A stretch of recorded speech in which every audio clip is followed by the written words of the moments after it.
¿Y si te dijera que un código oculto en los textos de Jeremías podría reescribir por completo todo lo que creías sobre el linaje de Cristo? No es una teoría moderna. Es un secreto escondido entre palabras milenarias, enterrado bajo símbolos cifrados, esperanzas rotas y profecías que pocos han logrado descifrar. Un susurro encriptado que ha permanecido invisible hasta ahora. Jeremías no solo habló de destrucción y exilio. Algunos creen que escondió una verdad que debía ser protegida a toda costa. Una verdad con el poder de sacudir imperios. Lo que parecía un libro de lamentos podría ser en realidad la bitácora silenciosa de un plan de protección divina. Un plan para esconder una sangre sagrada, una herencia prohibida. ¿Qué pasaría si esa sangre no desapareció con los reyes de Judá? ¿Y si siguió fluyendo en secreto, resguardada por iniciados que dejaron pistas en claves hebreas y visiones proféticas? Esta no es una interpretación forzada. Hay nombres, fechas, secuencias numéricas. Cada fragmento parece encajar en un patrón, como si Jeremías hubiese escrito con dos voces, una para el pueblo, otra para los elegidos. Una doble capa de sentido, una señal para quien supiera ver, porque el verdadero mensaje no está en lo que se dice, sino en lo que se oculta entre líneas, esperándonos desde hace siglos. Pero si Jeremías realmente escondía algo tan trascendental, ¿cómo logró codificarlo sin ser descubierto? ¿Fue acaso su extraño estilo caótico y poético una estrategia para ocultar el linaje más peligroso de la historia? Nadie escuchaba a Jeremías. Sus palabras eran un eco distante en un pueblo que ya no quería mirar al cielo. Lo llamaron loco, hereje, traidor. Pero él solo guardaba un secreto. Mientras todos temían al exilio, él temblaba por algo mayor. Un conocimiento que no podía pronunciar abiertamente. Escribía en código, disfrazando su mensaje con lamentos, metáforas y visiones extrañas. Su dolor era real, sí, pero detrás de cada verso existía una estructura oculta. Jeremías no solo profetizaba desgracias, trazaba un mapa, un camino entre líneas para ojos que supieran ver. Sabía que vendrían por todo, incluso por la verdad. Por eso camufló lo esencial. Cada capítulo, cada repetición aparente, respondía a un patrón que, siglos después, aún desconcierta a los expertos. No fue desorden. Fue una reorganización deliberada. Como si al alterar el orden natural del texto, preservara algo invisible. Una narrativa escondida que solo emerge cuando se rompe el relato oficial. Sus visiones no solo hablaban del presente, proyectaban una línea de sangre. Un rastro sagrado que debía permanecer intacto, no por poder político, sino por una vibración espiritual única. Esa línea debía sobrevivir al caos, al exilio y al olvido, porque en ella vivía una promesa sellada por fuego. Custodios invisibles, y una mujer cuyo nombre fue borrado del recuerdo. Jeremías no hablaba solo de destrucción, hablaba de resguardo, de ocultar lo divino entre lo humano, de proteger una chispa que, si era extinguida, rompería el ciclo de redención preparado. Esa chispa tenía forma de sangre, de herencia. Su destino estaba entrelazado con figuras marginadas por la historia, cuyas huellas fueron borradas o reinterpretadas para mantenernos lejos del núcleo del misterio. Por eso Jeremías escribió como escribió, no por inspiración caótica, sino por necesidad sagrada. Quería que solo los buscadores sinceros encontraran el código. Quería que nadie más pudiera destruirlo. Pero, ¿qué vio exactamente? ¿Cuál era esa verdad peligrosa que prefirió esconderla antes que decirla? ¿Y cómo ese linaje sobrevivió a los imperios que juraron extinguirlo para siempre? En los pasajes más velados de los antiguos escritos, se menciona una rama justa, un linaje escondido, como si una chispa sagrada se hubiese refugiado entre las grietas de la historia. Esa rama no era solo una familia, era un código vivo, una frecuencia espiritual que debía protegerse a toda costa del olvido y la corrupción del poder religioso establecido.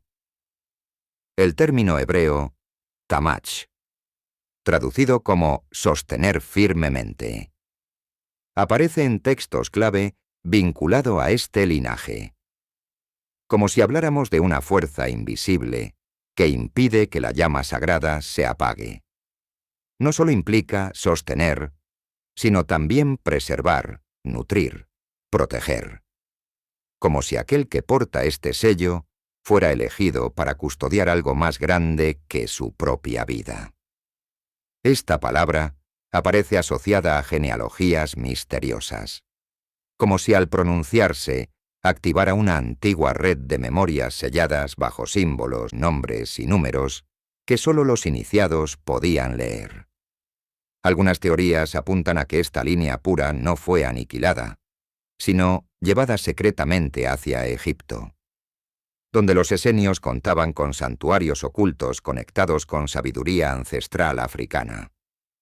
Otras versiones afirman que parte de este linaje justo migró a Etiopía, entrelazándose con los guardianes del arca y dejando descendencia real entre los protectores de Sión.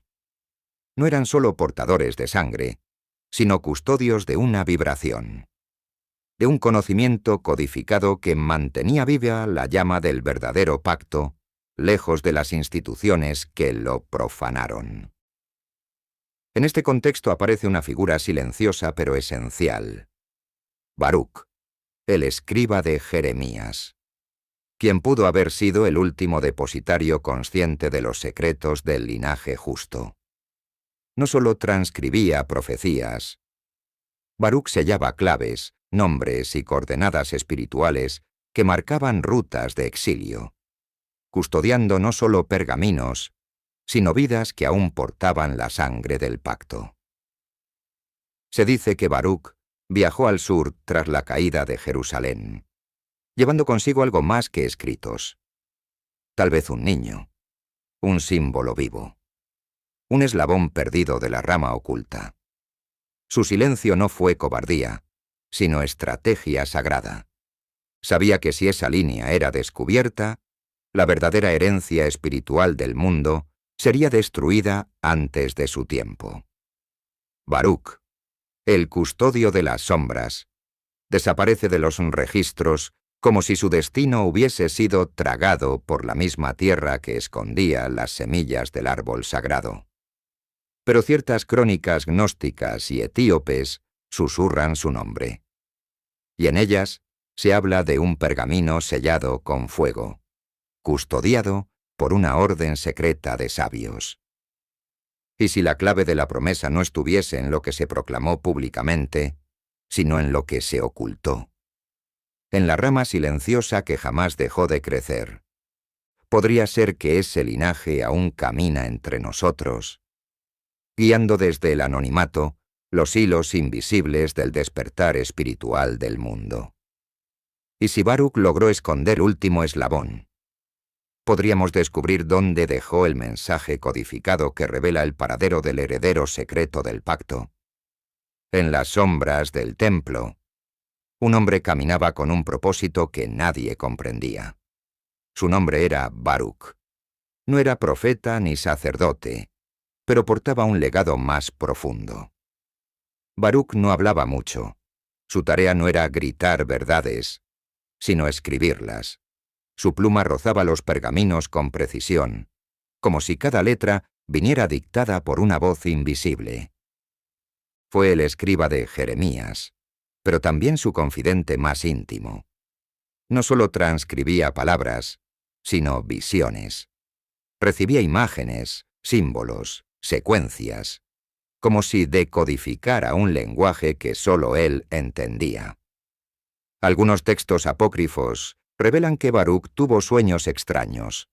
En ellos veía escaleras que subían al cielo, portales sellados y libros que solo podrían abrirse cuando llegara el tiempo adecuado. Esos sueños no eran solo metáforas, eran fragmentos de un código que debía custodiar. Un código que, según algunas tradiciones esotéricas, contiene las claves de la reactivación del templo interior. En el libro segundo de Baruch se habla de un conocimiento reservado, no para todos, solo para los hijos de la luz que vendrían en tiempos de oscuridad, a despertar lo olvidado. Baruch escribió lo visible para el pueblo, pero dejó lo invisible para los iniciados. Entre líneas, ocultó pistas. Entre nombres, escondió rutas. Cada palabra suya era un recipiente de fuego puro. Muchos piensan que sus escritos desaparecieron, pero otros aseguran que fueron entregados en secreto a linajes escondidos, guardianes del verbo sagrado que los protegerían hasta que llegara la generación adecuada. ¿Y si esos linajes aún caminan entre nosotros, esperando una señal para revelar lo que Baruch ocultó? ¿Estaríamos preparados para comprenderlo o nos cegaríamos con su luz? Roma no temía espadas ni rebeliones. Temía una sangre que encendía memorias antiguas. Herodes no veía en el niño un cuerpo. Veía una amenaza al orden establecido desde siglos. Ese niño, portador de un linaje más antiguo que los tronos de mármol, venía de una estirpe que hablaba con el lenguaje de los profetas y caminaba bajo la promesa de David. El linaje de David no era solo un árbol genealógico, era un código viviente, una vibración que resonaba en cada célula, una herencia espiritual que encendía conciencias dormidas con solo nombrarla. Herodes, títere de Roma, no ignoraba lo que esa sangre podía despertar. Sabía que un descendiente con la chispa original podía incendiar la estructura completa del dominio romano, con solo caminar. Por eso no bastaba con controlar territorios, había que rastrear vientres, contar apellidos. Pero el código no estaba solo en las letras, sino en los silencios, en las pausas entre las maldiciones de Jeremías contra Babilonia, donde el rollo parece respirar antes de revelar su verdadero rostro. Vaso de oro fue Babilonia en la mano de Jehová. ¿Simple metáfora? Cada sílaba esconde coordenadas. Mira aquí. El capítulo 24 habla de higos buenos y malos, pero los antiguos cabalistas veían otra capa. 2 cestas ante el templo. ¿Acaso no simbolizan 2 linajes? Los que partieron al exilio y los que se quedaron para proteger el secreto. Los higos podridos no eran solo infieles, eran guardianes fallidos. Baruch lo sabía. Por eso escribió su propio libro en clave, un manual para descifrar lo que Jeremías no pudo decir. En el capítulo 45 hay una promesa oculta. Tu vida te será por botín. No era consuelo, era instrucción. La palabra hebrea, botín, aquí es terefá, la misma que usaban los esenios para describir el conocimiento prohibido. ¿Y los rollos del Mar Muerto? Fragmentos de un puzzle mayor. En el documento de Damasco se habla de un maestro de justicia, que vendría de la línea de Baruch, portando las llaves del código genético sagrado. No era un hombre, era una frecuencia, una vibración que solo cierta sangre puede sostener. Escucha el eco de Jeremías 16. Enviaré muchos pescadores y cazadores. Los teólogos ven aquí el recogimiento de Israel, pero los iniciados leen otra verdad. Los pescadores son buscadores de almas. Los cazadores, rastreadores de ADN. Una red cósmica activada en estos tiempos finales. El capítulo 23 lo confirma. Un renuevo justo reinará con sabiduría. La palabra renuevo, tsemaj, aparece solo aquí y en Zacarías, siempre vinculada a códigos numéricos que coinciden con secuencias del genoma humano. ¿Casualidad? Los esenios usaban estos números en sus rituales de sanación. Pero el verdadero clímax está en Jeremías 31. Pondré mi ley en su interior, la escribiré en sus corazones. No es poesía, es biología cuántica. Los manuscritos esenios describen técnicas para imprimir códigos espirituales en el ADN mediante sonidos hebreos, sonidos que Jeremías oyó en sus visiones. Y aquí la conexión definitiva. María Magdalena. Los evangelios gnósticos la llaman la portadora del recipiente. No era un frasco de perfume, era su útero, el verdadero grial que guardaba la línea crística, el mismo linaje que Baruch protegió en su éxodo silencioso hacia Egipto. Por eso Herodes tembló, porque un niño con esa sangre no necesitaría ejércitos. Su mera presencia activaría memorias celulares dormidas. Y Roma sabía que los dioses que adoraban eran sombras de una verdad que solo ese linaje podía revelar. Hoy, la ciencia lo confirma. Nuestro ADN contiene secuencias no codificantes. Basura genética le llaman. ¿Y si son los restos del código original? Fragmentos del lenguaje divino que Jeremías intentó preservar, que Baruch escondió en rollos y vientres, que los esenios cultivaron en cuevas polvorientas. El pergamino de cobre de Qumrán no habla de tesoros de oro.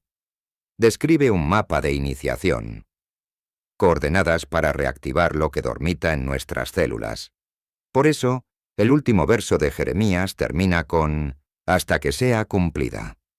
Una cuenta regresiva que ahora llega a 0. El código no está completo, porque falta tu pieza. ¿Escuchas el susurro? Es Baruch, desde el polvo, señalando tu mano izquierda. Las líneas forman el tetragramatón, pero la última letra está en tu ADN. Esta transmisión termina porque ahora te toca escribir el verso final. Gracias por mirar, hasta un próximo video.